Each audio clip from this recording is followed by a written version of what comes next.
Howdy friends, we are back here in the Battle Frontier, and we are going to head inside and face yet another battle facility. This time we'll be facing, I don't remember what it's called, I have it written down here, the Battle Arcade? No.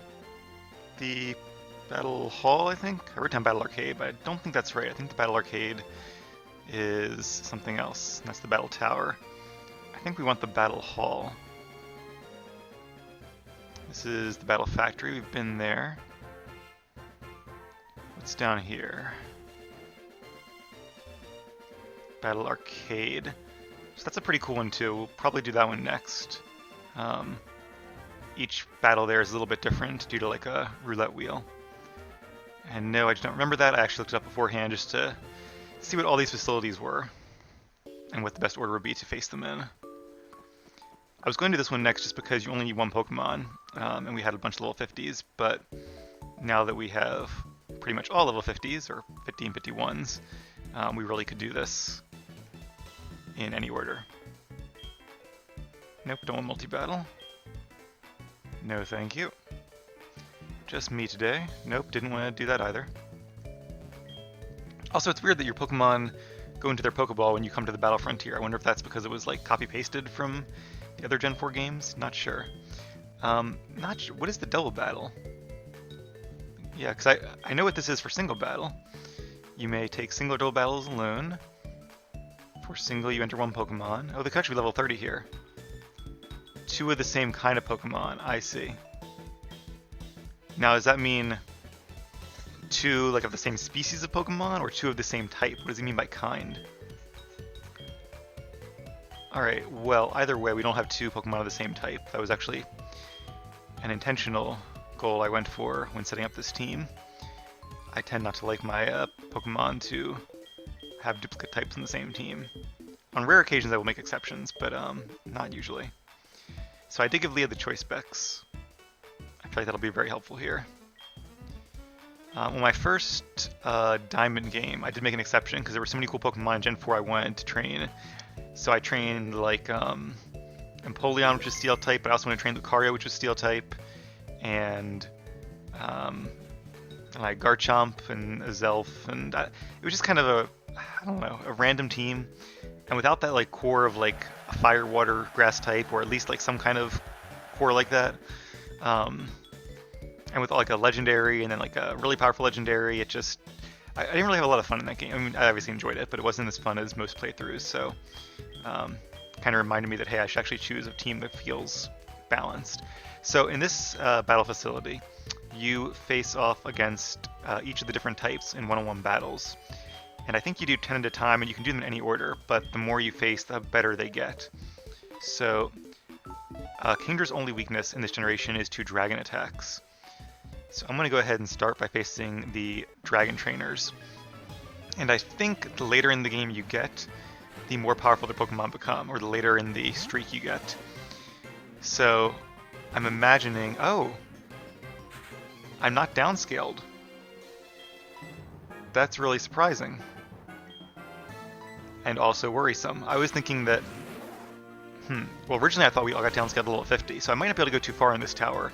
I imagine that their level increases the longer you get, and while we're going to have no trouble taking out level 30 Pokemon, if we get to level like 50 and 60, then I think our streak is going to end, or at least be postponed until Leah gets to a much higher level.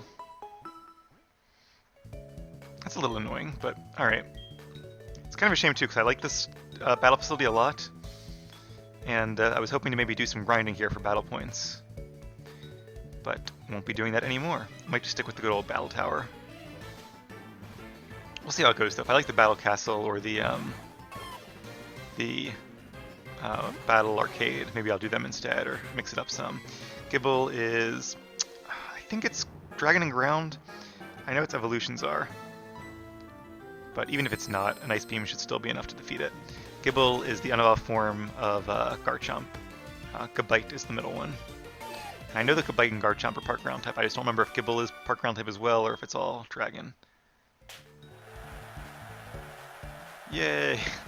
That confetti thing is going to get really low, because I expect to have a lot of very quick battles here. I'm still going to battle dragon, because I just want to see the Pokemon gain levels or if they also get tougher. Either way, it's probably smart to face the ones you're weak against first, because yes, you might have the toughest time with them, but there's Gabite, speaking of. But you can then save your good matchups for later in the game when the levels are higher and the Pokemon are stronger. So maybe the Pokemon get stronger as you go 1 through 10, but the levels are more 1 through 170. And I think you have to beat all 170. Well, you face the Battle Frontier once, like halfway through, maybe after 80 or 90 battles, and then again after you defeat all 170 trainers, or she or he is the 170th trainer. We haven't met them yet. Don't remember who it is here. The Frontier Brains are not quite as memorable as the gym leaders are. Joggish Steve, and he is Dratini. So that's weaker than Gabite, which is interesting. I'm going to go for Dragon Pulse because it'll do more damage because of Stab. I was thinking too that a while back when I was facing the Elite Four, I was editing those videos and I heard myself say that, oh, maybe I'll get Outrage. And I was thinking about that more, and I can't think of a valid reason not to get Outrage.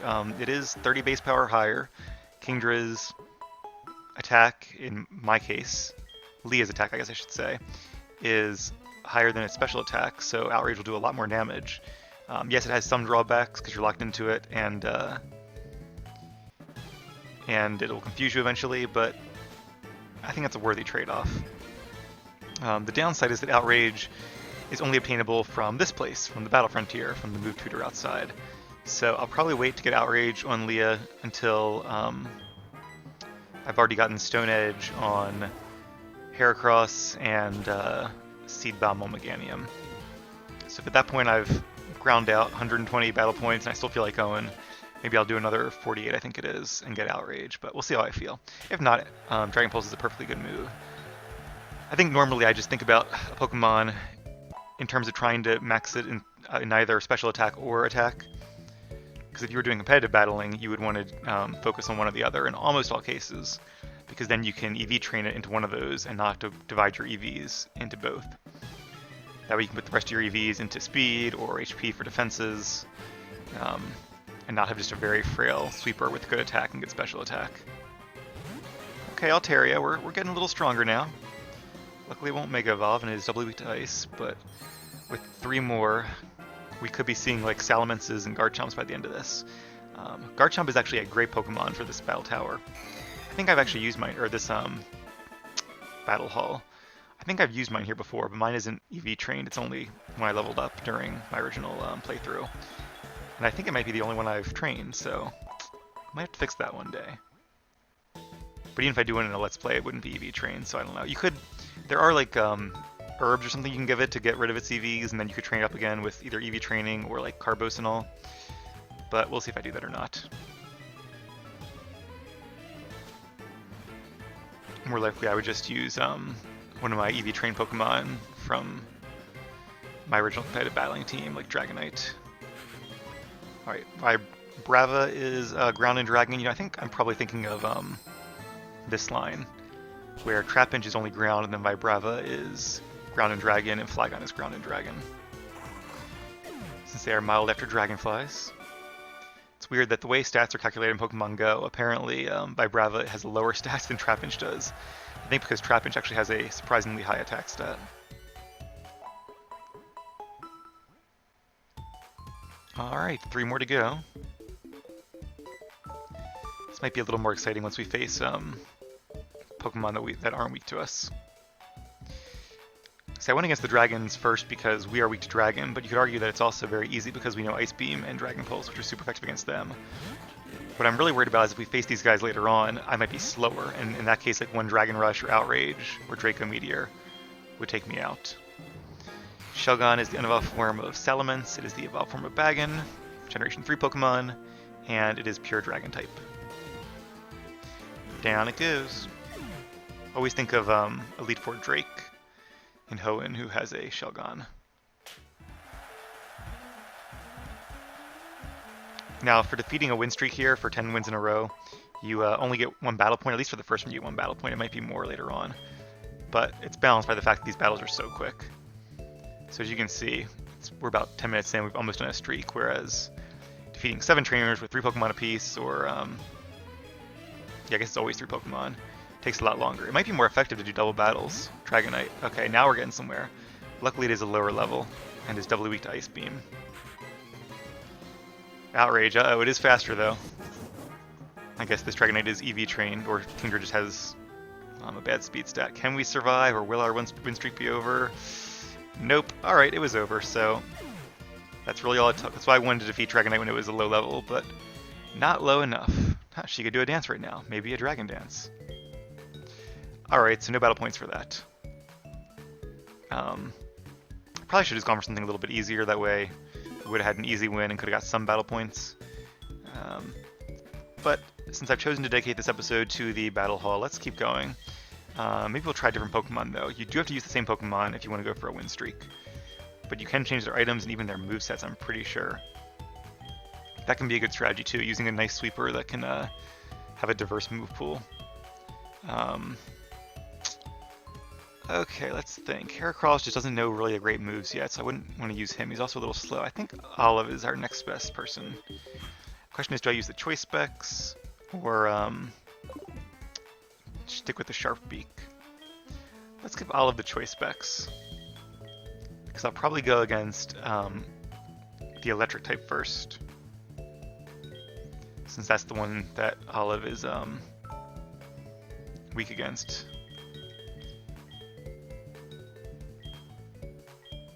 So I'll also have to go against Rock and Steel, because those are the 3 types that resist Air Slash. And what I really should give Olive is Choice Scarf and 4 good coverage moves, like these 3 and maybe Flamethrower or Psychic. That would be a really good Pokemon for this. Right, single battle it is. I'm going with Olive this time. And her choice specs. Our 2 female Pokemon have been our most reliable so far, I think it's safe to say. They definitely hit their stride earlier on and have become very formidable members of the team. Not that our other ones aren't, but I feel like Cherry I always knew was going to be more of a bulky Pokemon with good attacks and good offense as well, and good staying power, but it's not as much as a sweeper. Whereas I think Leah and Olive are more like bulky sweepers, which is kind of a good combination. So we're going to start with electric types, and we'll have to hope that our R-Sphere or Shadow Ball here can knock them out before we get knocked out in return. The trouble with electric types is that we might end up against like some Electrodes or Jolteons in the end, and that might be very bad, because they're faster and we probably can't knock them out in 1 hit, and they could knock us out in 2 hits probably. So that might be a losing combination there. If we don't get a 10 streak in this one, I'll do maybe like 1 more run, and I'll do it against Pokemon that we're weak against, just to get some battle points out of this episode, because we still have a long way to get to 120, or now possibly 168 if I win Outrage. Alright, that was nice and quick. More confetti, yay.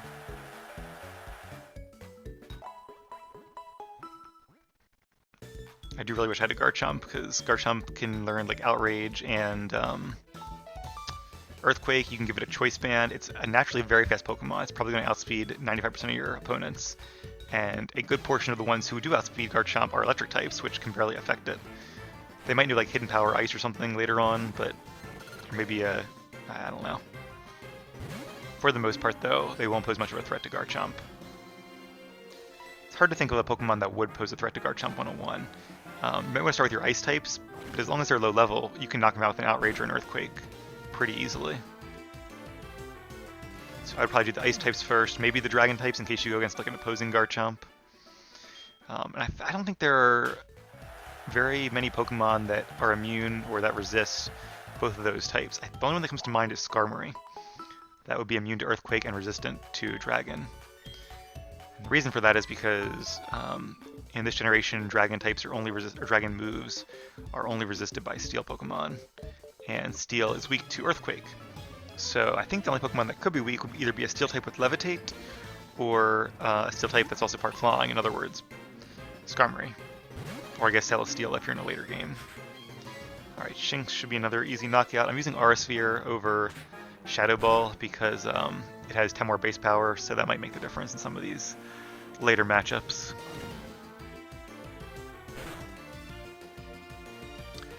Luckily, Electric is the only type that Flying is not very effective against, that Aura Sphere is not super effective against, so this will definitely be the toughest run. And you can go in any order too, you don't have to go all the way up a line. So if you want to do like, if you just want to go for some battle points, maybe the silver badge, you could do like 7 or 8 of each line and then keep going. But the trouble is you're going to then be at your last 34 battles and be up against some really tough opponents, including at least like 2 of the ones that you don't match up well against. So I've always recommended the strategy of just going for the type you're weak against as your very first 10 matches. There may be a few Pokemon like Skarmory that Togekiss might not do as well against, because Aura Sphere is only neutrally effective. Or Aerodactyl is another good example. But even so, Aerodactyl would be tough. Hopefully we don't face an Aerodactyl. But to be honest, until we get our Pokemon at higher levels, I'm not going to sweep this anyway, so I probably won't even bother. I was just thinking they'd all be level 50. It'd be cool to do a tag team battle, like 2 Pokemon at the same time, double battles in this facility. So I wonder if it means any type or same species. So that probably introduces some other good combinations. You could just go with like 2 Garchomps, which would be great. Of course, they would get affected by each other's earthquakes for neutral damage, so that might not be ideal. But if you could use like a Dragonite and a Garchomp, that'd be a good combo. I don't know, so there's, I think hidden abilities, were they introduced in Gen 5 or were they in Gen 4? So I think it's Gen 5, or at least I think Dragonite was in Gen 5. Dragonite gets the hidden ability Multiscale, which is one of the best abilities in the game. It means when your Pokemon is at max HP, it'll take half damage from any attack. So imagine our battle against Lance if his Pokemon had Multiscale. Thankfully they do not. Like I said, I'm not even sure it's available in this generation. I don't think it was. I think in Gen 4, Dragonite, in fact I'm pretty sure of it, because that's when I actually was into competitive battling for the first time. And I had a team with Dragonite, and I really liked Dragonite because it could learn Outrage and Extreme Speed, which Salamences couldn't. Salamence tended to be more popular because it's a little more offensively oriented. Oh, here's a, okay. So this is a Ghost Pokemon that is not weak to Aura Sphere, because it is, or an Electric Pokemon that is not neutral to Aura Sphere, because it is Electric and Ghost. But thankfully we have Shadow Ball, which is super effective. So Dragonite's advantage was that it was a little bulkier. However, Salamence had the ability to Intimidate, whereas Dragonite only had Inner Focus, which makes you immune to flinches.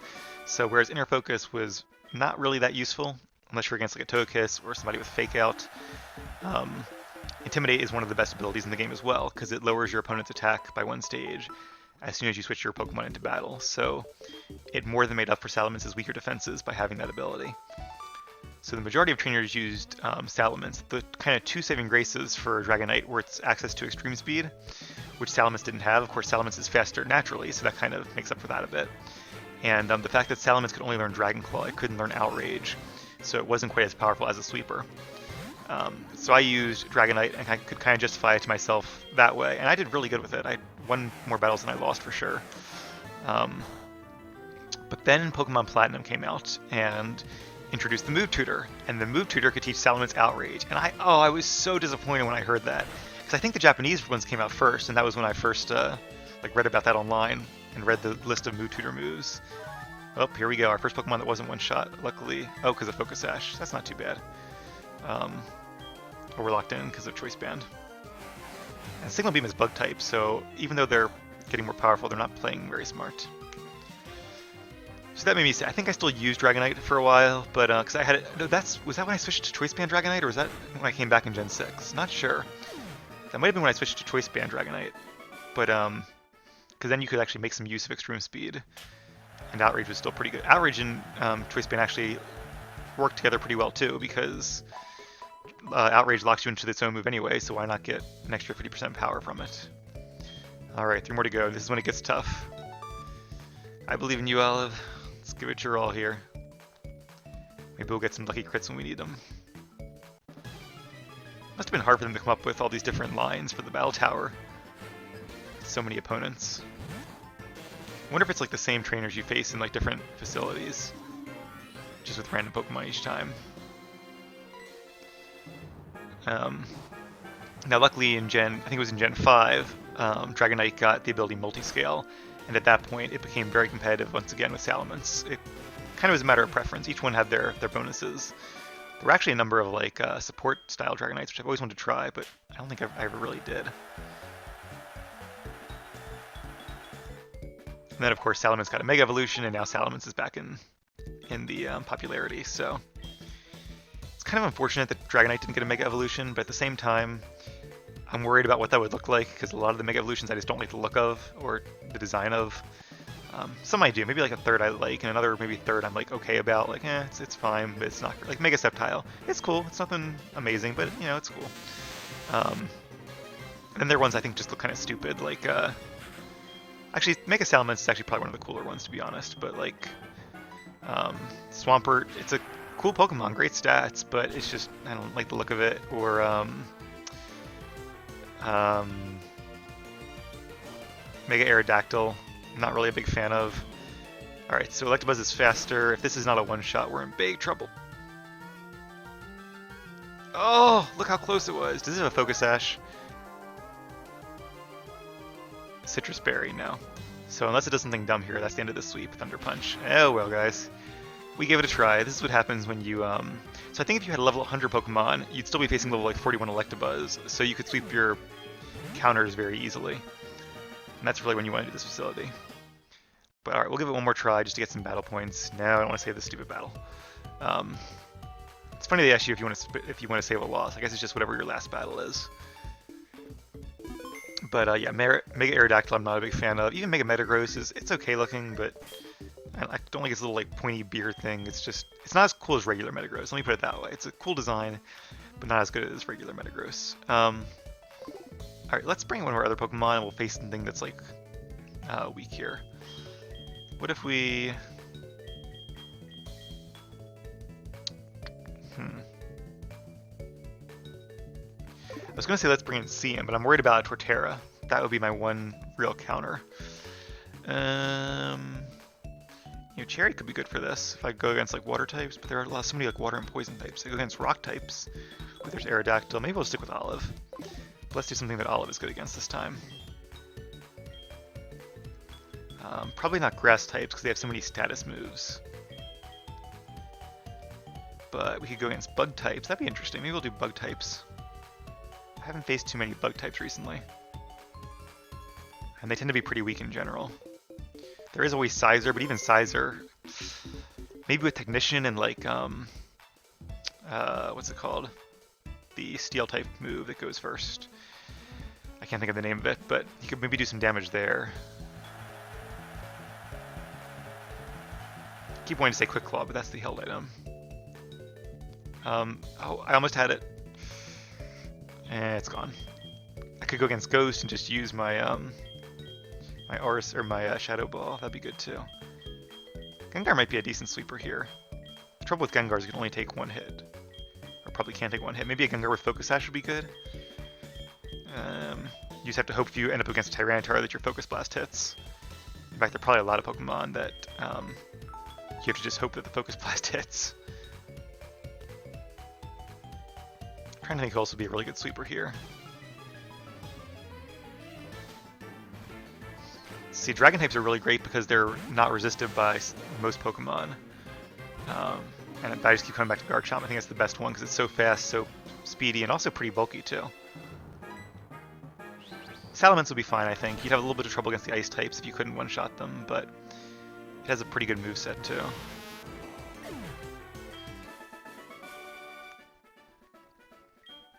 Apparently they call him Shortsman. Interesting.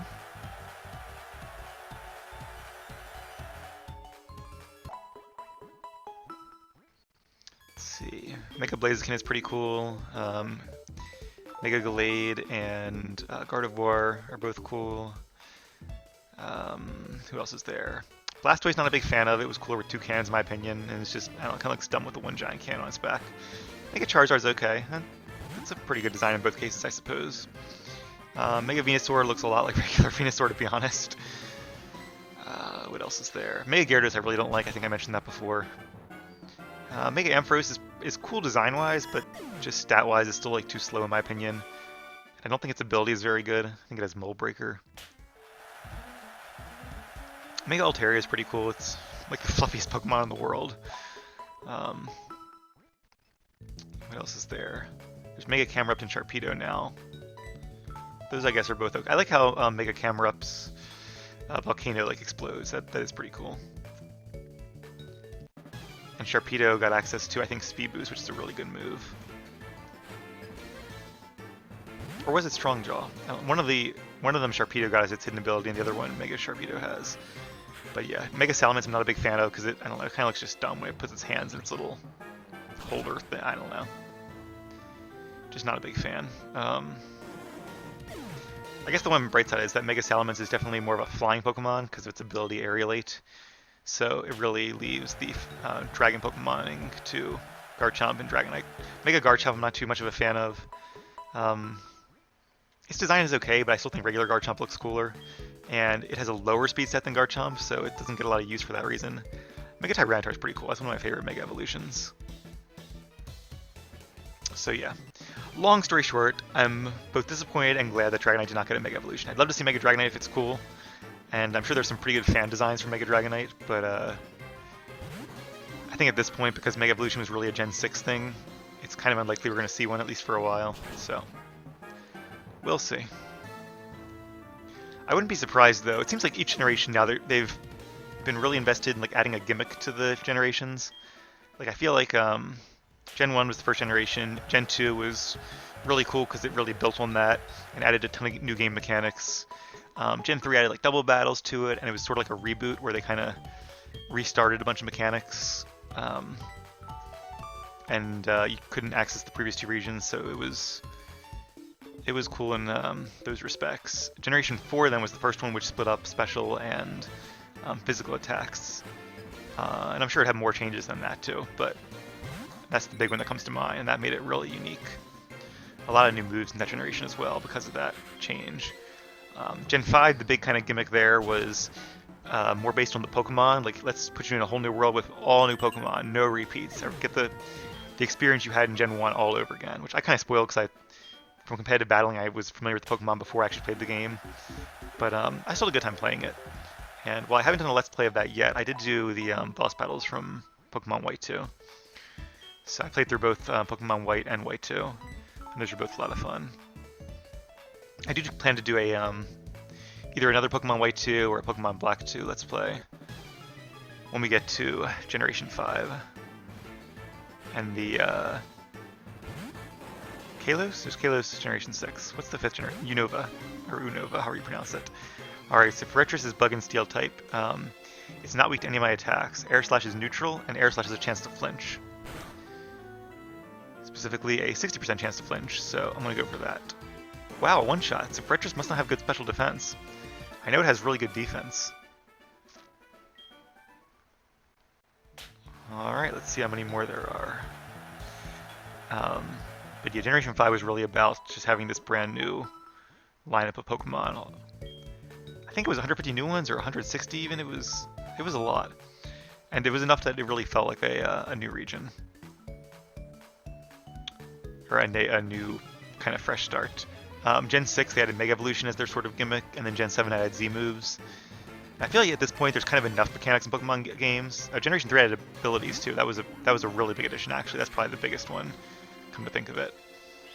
Generation 2, you could say Hell Items is a similar substantial change, just like abilities were. So mechanically, if you go through, I think Generation 5 is the only one to not have a big, and I guess Generation 4 as well. Well, I'd consider the move split a mechanical change. Gen 5 added hidden abilities, I think, so that's something, but it's really expounding on a previous thing. So, I wouldn't be surprised. Hopefully Generation 8, whenever it comes out, doesn't add more mechanics to the game, because at this point with Z moves and Mega Evolutions and Held Items and abilities and all the different effects that come from different moves, there's a lot of stuff to remember in Pokemon. Like, if you're a new person, I wouldn't blame you at all for getting overwhelmed. Like, I kind of feel sorry for kids these days who start with like Generation 7 Like, that's a lot of Pokemon to learn and a lot of different mechanics for a kid to learn. So I kind of hope they just stop with that and just make new games. I wouldn't mind, however, if they added more Mega Evolutions, like if they did a second round, because all the Mega Evolutions, the first couple were really based on Generation 1 and 2, I think. You had like Mega Weevil and Mega Tyranitar, and then once they introduced Alpha Sapphire and Omega Ruby, or Omega Sapphire and Alpha Ruby, whatever it is. I think it's Omega Sapphire. Then they obviously added a lot more Generation 3 based Mega Evolutions to kind of go with that game. But I guess there are a few later Pokemon that have Mega Evolutions, but there aren't many. I think, did Majora's even have a Mega Evolution? I don't know. Diancie? Was Diancie Generation 5 or Generation 6?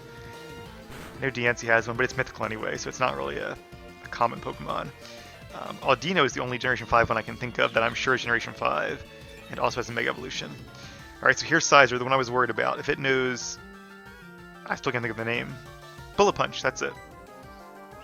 Okay. Also, Air Slash can miss. Only a 5% chance of missing, but that also could be very bad if it does miss. And in 170 battles, it's bound to miss. What, 9 times on average? Or, no, not 9.